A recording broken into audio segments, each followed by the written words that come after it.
Thanks very much also to the organizers for the kind invitation. It feels good to be back. My impression after this morning is that I'm even more deeply convinced that this should be a pan-European discourse. And I'm really glad that you invited me, and I would hope for more of my colleagues from the Western countries to follow suit, because this would certainly be much more productive if we were to talk together. I'll try my best to do so. Is the presentation viable? Great, so we need the next slide, please. Oh, I can do that? That's great. Otherwise, I would certainly mess it up. Hey, that's good. So that's the title, not mine, the topic given to me, and I'll try to deal with that as closely as I can. Here's how I would like to approach the topic. First of all, kind of a preliminary disclaimer. The reflections that I'm going to offer are probably going to be less determined than what we have heard so far. It's tentative reflections, and I'm not entirely sure about any of these claims. It's more, well, question marks I'd like to introduce to you. Second, I was invited to present a German perspective. I'm not entirely sure whether being German already renders the perspective German. I'll reflect on that as I go along, what might be German about that. And finally, I'll try to be Maastricht inspired, because this is an event commemorating 30 years of Maastricht. So to some extent, even though I think the issues are really actual and pressing right now, I'll try to refer to the Maastricht elements in that. My talk is going to address basically just the elements of the title. First, the constitutional identity part. Second, the issue of an ever closer union. And finally, the verses, which probably is the most intricate part of that. Step one, the reflection. Just to entertain you in between, I might take the floor to comment on two of the earlier things that we've heard, and that might make some sense to inspire some discussion. My impression was that we heard a lot of very interesting points, and two which I thought might be somewhat controversial. One strong plea for a stronger adherence of the European Union to the principle of separation of powers, and another plea for a democratization of the European Union. And I was wondering to what extent compliance with these demands might actually run counter the other strong demand that we heard today, i.e. decentralized, strong member states. At least the German debate, I think, would strongly be based on the idea that the more you align your EU structures with state-like criteria, the more likely you are to end up in a more centralized polity. But just a comment on what we've heard, and quite in line with the overall ambition of mine here to underline the intricacies of this endeavor of European integration and the many contradictions involved there. And here we are. Just to briefly remind you, we are first going to focus on the first part of the title. That's the constitutional identity part. This is going to be a really German perspective, because I'm basically going to answer that from the perspective of German positive law. So that's simple, and this also makes me reframe the question a bit, because Germans take the liberty, maybe somewhat presumptuously, to not answer the question based on European law, but on their own constitution, and then state that it might be in line with European law. So more generally framed, the question is, are there any constraints on European integration? And I've deliberately chosen constraints because it might encompass both breaks and limits. And I'll get to that now. Basically, it's going to be just a very short excerpt from the very long line of jurisprudence of the German Federal Constitutional Court. And it has, in a way, taken pronounced three different limits. I mean, it's somewhat more complex, obviously, but time's short. First of all, and there are two core judgments that created these still valid constraints in the German constitutional system. That's the Maastricht judgment. So here's one of the strong references to today's conference theme. Second, the Lisbon judgment. Both of them basically the German Constitutional Court checking whether the respective integrative steps in European integration were in line with the German Constitution. And you might guess that in both cases the answer was in the affirmative. The interesting part was in the obiter dicta, as we heard earlier by Peter, that it is about the constraints formulated there. Constraint number one is that the court said that the EU is not an intergovernmental organization, it's not a federation either, it's a compound of states. And they basically linked that to the idea that there is the principle of conferral. The EU may not do anything that has not been authorized by the member states. In German, one of the very few Germanicisms out there, no competence, so no right on part of the central unit to assume new competences. And arguably, I think that's still the predominant view in German legal scholarship. An entity without competence is not a federation. That's the core essential element. There are many criteria, but that's the core. So in a way, and I think that's an important message also with regard to what I've heard today, Euro-federalists in Germany would have to either change the constitution or convince the Constitutional Court to change its adjudication on this point, both very unlikely. So federalism is not the vision that is compatible with that. However, of course, we all know there are so many shades in between the compound of states and the federation, etc.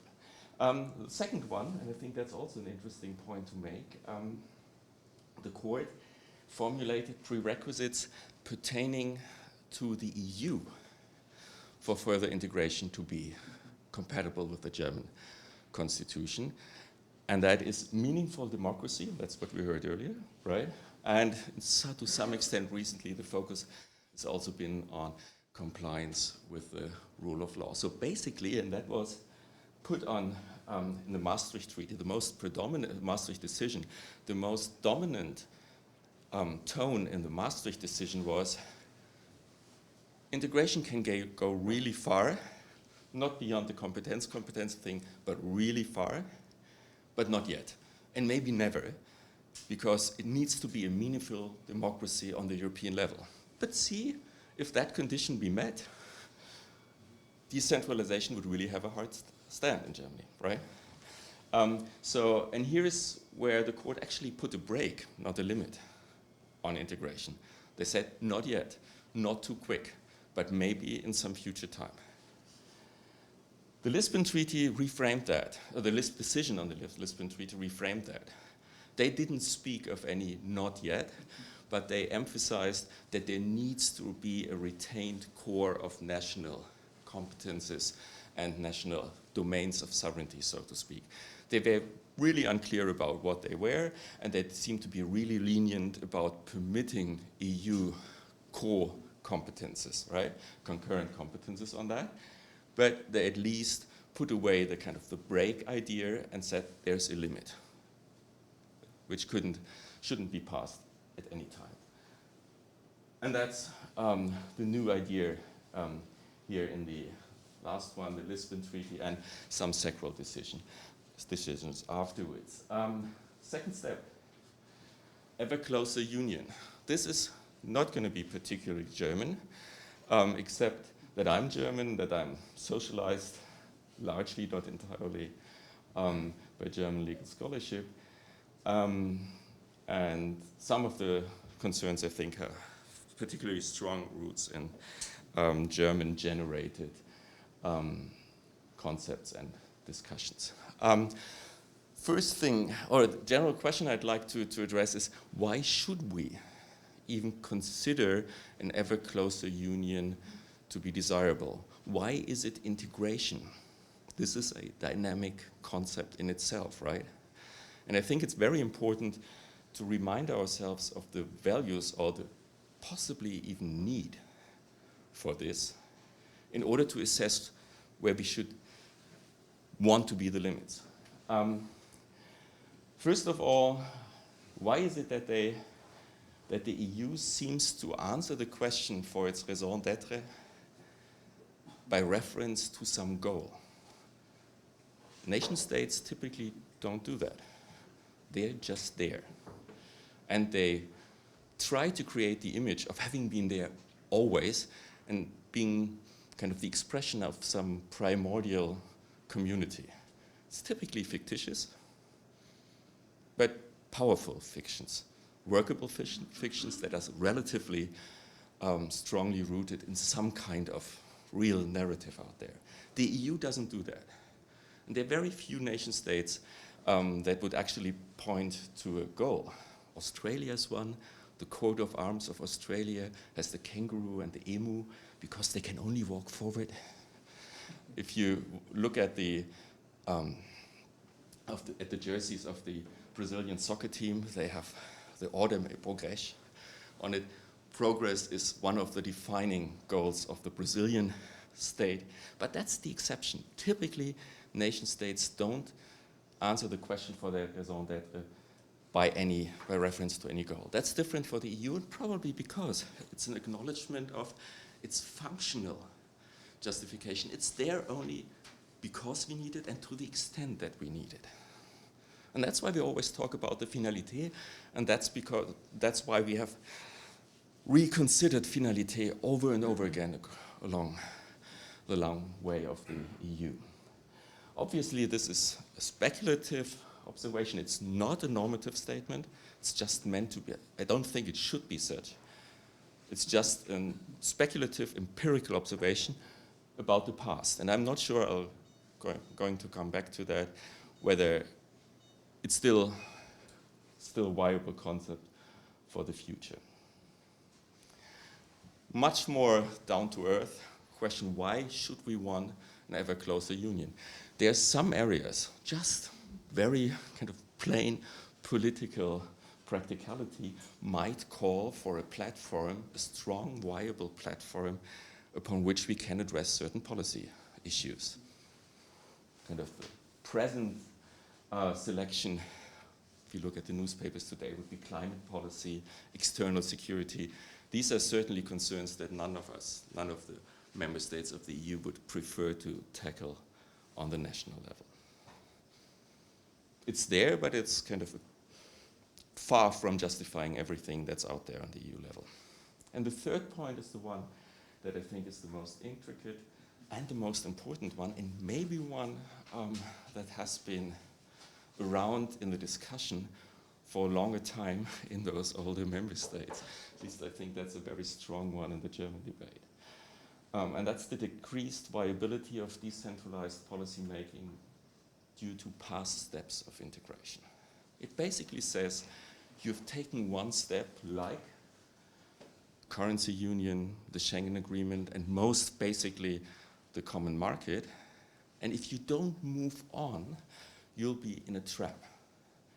And the trap is to be explained by the imbalance between what they call negative and positive integration.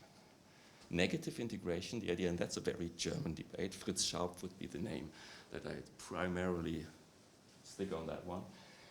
Negative integration is the mechanism of enforcement, of legalistic enforcement of the market freedoms that can either respect diversity, national diversity, or swipe them away because they're not in conformity with the market freedoms. But it can never rebuild them. So, depending on how activist the court will be, sooner or later, faster or slower, you'll see a process of negative integration occurring, swiping away regulatory policies that used to be there to express preferences of the respective member states that run counter this liberal market ideal. That can be consumer policy, social policy, health policy, environmental regulation, what have you. All the kind of regulation that can run counter the market logics. Transfer it to Schengen.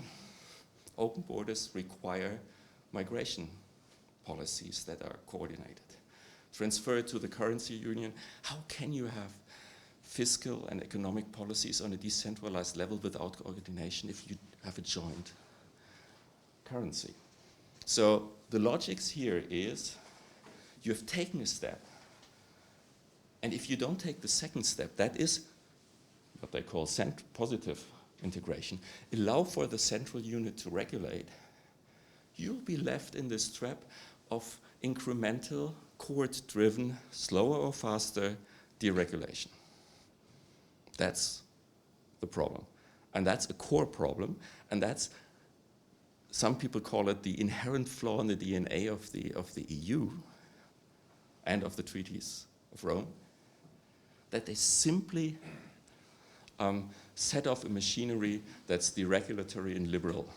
You might like that, but if you don't, you're in this trade-off between centralization and accepting deregulation. And that, I think, is the core dilemma that we have to keep in mind when talking about the ambition of a ever closer union. Last step, the verses. How can we reconcile the two? Some sophistic remarks first and some more serious afterwards. I mean, the conflict is clear. How can you claim to move forward, to program a system, to continuously move in one direction? And it's aggravated if you say there is a limit, and we've just talked in step one about the limits. We all agree there are limits. By the way, it doesn't depend even on the limits.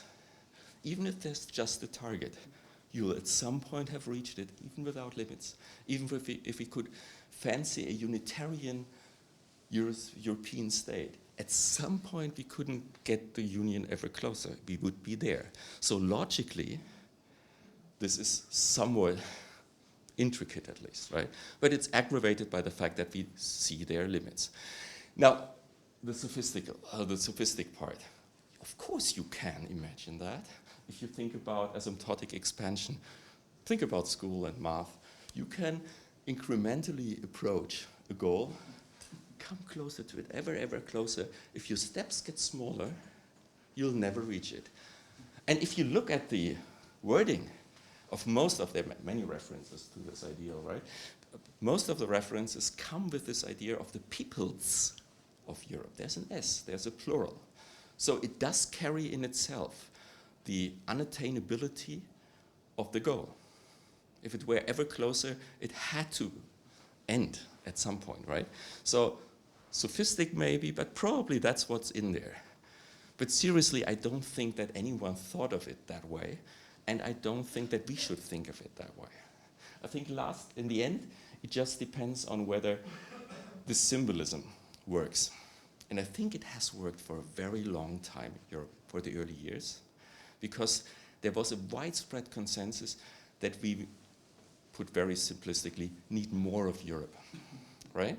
And here's yet again for step 3, the German part of it. I can report to you that Germans do not lead a discussion that is that heated about the ever closer. We've seen that, we don't really care, we realize we're still far from any attainment of this goal, so it's not a hot issue. I realize it's a hot issue here, and for this very reason, I think we have to question whether the symbolism still works, and probably we should drop it, because everybody agrees. In some areas we need some more, in some areas we need less, and emphasizing with this very strong symbolic statement that we're still moving just one direction, that's what we heard this morning, doesn't seem to increase the viability and the legitimacy of this project. Thanks very much.